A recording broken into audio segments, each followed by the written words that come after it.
ان کی ایک زندگی پر ہزاروں زندگیاں قربان کی جا سکتی ہیں، لیکن ہم یہ بھی سمجھتے ہیں کہ حفاظتی تدابیر کے ساتھ تعلیمی اداروں کو کھولنا یہ قوم کی ضرورت، یہ ملک کی ضرورت، یہ دین کا تقاضا، یہ قرآن و سنت کا تقاضا، اور ہم نے بڑی ذمہ داری کے ساتھ حکومت سے تعاون کیا ہے، مگر یہ یک طرفہ تعاون زیادہ دیر نہیں چلے گا، حکومت کو بھی تعاون کرنا ہوگا اور احتیاطی تدابیر کے ساتھ تعلیمی اداروں کو کھولنا ہوگا۔ دوسری اور آخری بات کہہ کر اجازت چاہتا ہوں، قربانی آ رہی ہے،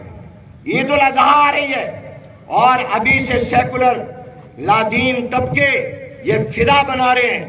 کہ اس سال قربانی نہ کی جائے، جانور ذبح کرنے کی بجائے پیسے صدقہ کر دیے جائیں۔ یاد رکھیے، قربانی کا بدل صدقہ نہیں ہو سکتا، قربانی کی جگہ پر صدقہ قربانی کا واجب ادا نہیں کر سکتا۔ اور یہ بھی یاد رکھیے کہ آج میں ایک اجلاس میں تھا جو ویڈیو لنک کے ذریعے ہوا، اور اس میں یہ تجویز حکومت کی طرف سے آئی کہ جس طرح سعودی عرب میں آن لائن قربانی ہوتی ہے اور حاجی جا کر وہاں ٹیلی فون کے ذریعے مختلف بینکوں کو کہتا ہے میرے پیسے لے لو، قربانی کر دو، اور وہ اس کو اطلاع دیتے تیری قربانی ہو گئی، احرام کھول دو، تو اسی طرح پاکستان میں بھی اگر چند اداروں کو، انہوں نے اداروں کے نام بھی لیے، اگر ان کو یہ اختیار دے دیا جائے کہ اس سال کورونا کی وجہ سے لوگ اس کو اپنی قربانی کے پیسے دے دیں اور وہ قربانی کرے، اور وہ گوشت اگر آپ کہیں تو پہنچا دے،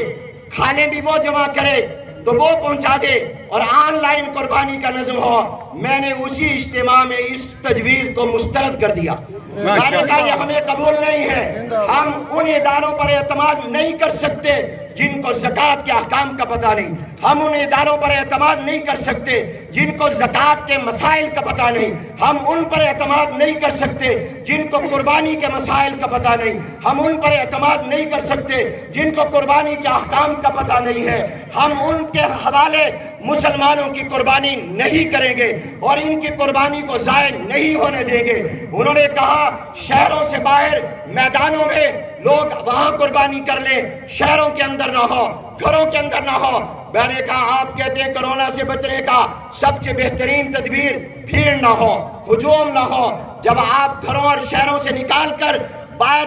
میدانوں میں لے جائیں گے، وہاں ہزاروں لوگ جمع ہو جائیں گے، وہاں لاکھوں لوگ جمع ہو جائیں گے، قوم کو مشکل میں ڈالنا ہوگا۔ حکومت کا کام قوم کو آسانیاں دینا ہے، مشکلات میں ڈالنا نہیں ہے، اور ہم کسی این جی او کے حوالے اپنی شریعت کا واجب حکم قربانی نہیں کر سکتے۔ ہم نے اس کو مسترد کیا ہے، ہم قربانی جیسے پہلے کرتے تھے مدارس میں، جامعات میں، مراکز میں، اسی طرح انشاءاللہ کریں گے، لیکن احتیاطی تدابیر کو پیش نظر رکھیں گے، حفاظتی تدابیر کو پیش نظر رکھیں گے، ہم اپنی قربانی کو ضائع نہیں ہونے دیں گے۔ جو میری آواز میں آواز ملاتے ہیں وہ ہاتھ کھڑا کریں، قربانی کو ضائع، ہم اپنی قربانی کو ضائع، سب درست۔